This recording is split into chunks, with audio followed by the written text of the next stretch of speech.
Good morning. I'm Kurt Caraway, and this is Our Town at Comma Coffee. This morning we're going to be talking with Dan Wilson from Downtown Coin about a great coin show they just had this last weekend. Right now we're going to have a short break for a word from our sponsor. What's the role of a healthcare system? Is it to make you better when you're sick? To mend you when you're injured? Are you ready to live healthier? Start today at herestoyourhealth.net, a free service of Carson Tahoe Regional Healthcare. And we're back. We're talking with Dan Wilson. How are you doing this morning? I'm tired, but I'm okay. You had a long weekend. Yeah, it really surpassed, the show surpassed our wildest expectations. Well, tell us a little bit that you had a show with the Downtown Coin Club. Right. Which is, just a general club to everybody in our coin club sponsored the entire show. Uh-huh. And like we spoke about before, the things that we did that were a little bit different from other coin shows. Most of our proceeds are going to the Nevada State Museum and to the Carson Senior Center. Okay. Those are the two entities that we chose this time to give money to. The rest of the money that we realized in profits will stay in the club coffers to facilitate bringing in the Boy Scouts, Cub Scouts, Girl Scouts, just generally promoting the hobby. Yeah. Which is what we did at the show in huge numbers. Yeah. And the show took place at Carson Nugget.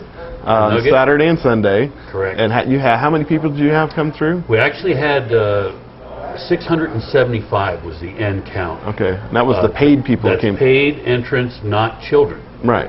So we probably had 200 children, probably a third more in just kids. And the way we set the show up was that in the lobby upstairs where you came in, there was 8 feet of wheat cents. There were 5,000 wheat cents, and I think we got back about 800. Yeah. So we gave away 4,200 wheat cents. Wow. And then there were 80 pounds of foreign coins. Yeah. And just judging from the bags, we probably gave away about half of that. So we had a very... So all the kids walked away with something. They had pockets full. Yeah. And their parents, too. Yeah. There was brisk business inside the room. Yeah. 24 dealers. We had everything from coins from the world to currency, gold coins. A lot was being traded in U.S. silver coins as well. Wow. So, and of course, everybody knows Carson City being the home of the mint and the famous Carson City silver dollars coming out, and so that's always bought and sold a lot of those too. So what we saw at the show was that we can support this size of a show for a specific group of dealers, which many were local, but others were from places where myself and the local dealers go to shows in California. So it had the feel of a club show somewhere in California, but we had a few more amenities in that when the dealers arrived, they were met by coin club members with hand trucks. They were escorted into the room. Each morning the Nugget did a great job with their coffee, iced tea, and water station, pastries. And not only, normally they take that stuff away when the dealers are through, but they kept it stocked all day long. Anyone that walked in and had a little hunger pain was welcome to have whatever they wanted. It was really different. And the same on moving the dealers out. At the end of the show, which we still had brisk business all the way through 3:30, 4 o'clock when it ended Sunday, to assist the dealers out in a secure manner in and out of the building. So. Okay. We're going to take a short break right now, come right back after a word from our sponsor. At Carson Tahoe, each of our 1,100 professionals brings something special to this region. My compassion. My experience. My skill. My knowledge. My commitment. My expertise. My dedication. But we all share one common goal. Your health. Carson Tahoe Regional Healthcare. Here's to your health. And we're back. We're talking with Dan Wilson, Downtown Coin. Now, the Downtown Coin Club, how many people are members of that right now? Okay, so we're actually up to 40 members now. Wow, all right. And there are 7 or 8 charter members from other areas. And we did have a couple that are charter members who came specifically designed their timeshare vacation around the coin show. So they were here for a meeting, Yeah. which was Tuesday prior Right. to the show. They were our first charter members to ever to attend a meeting, Yeah. which was great. We had 31 people at the coin shop that night, and then they helped just so much. It was unbelievable because they're acquainted with shows. Yeah. Now, when does the Coin Club meet? The Coin Club is always the second Tuesday of the month, right at the coin shop on Telegraph. Okay. 111. 111 West Telegraph, so. and about 7 to 9. Okay. And so what we do is we try to accommodate for kids that want to come, do a lot of the coin business between 7 and 8, and then we take a small break so the kids can go and not be up too late.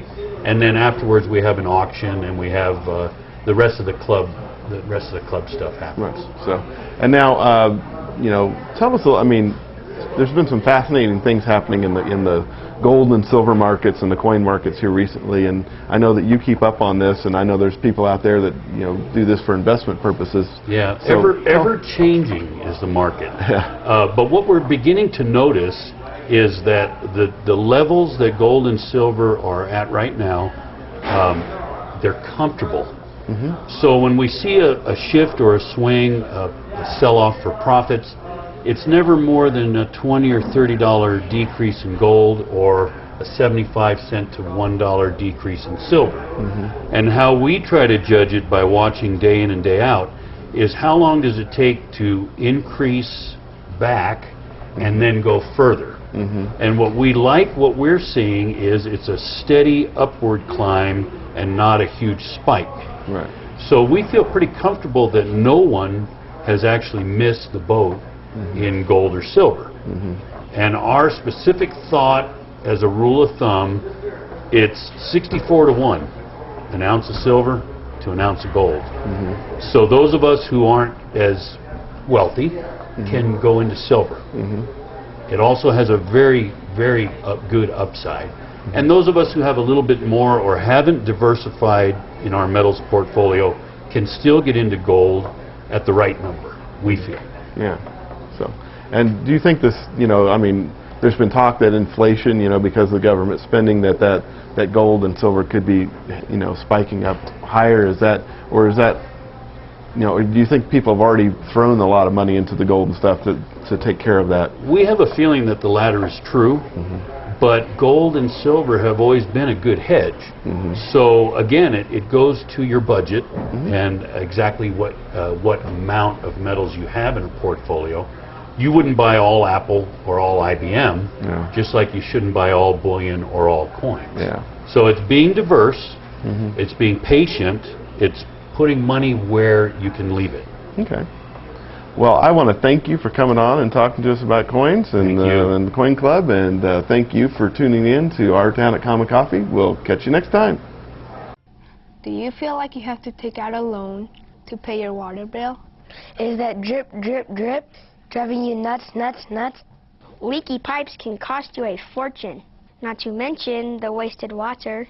Even small leaks can waste hundreds of gallons. To check a leaky toilet, here's what you do. Add several drops of dark food coloring to the toilet water tank. If the water in the bowl is tinted after 15 minutes, your toilet is leaking. If it is, all it may need is a new toilet flapper, which is easy and cheap to fix. If you don't want to do it yourself, you may want to call a licensed plumber. Outside your house, check your hose bibs. They can waste thousands of gallons of water over the summer. In the long run, the water you save will pay for itself, and you will be doing your part to use water wisely. Every drop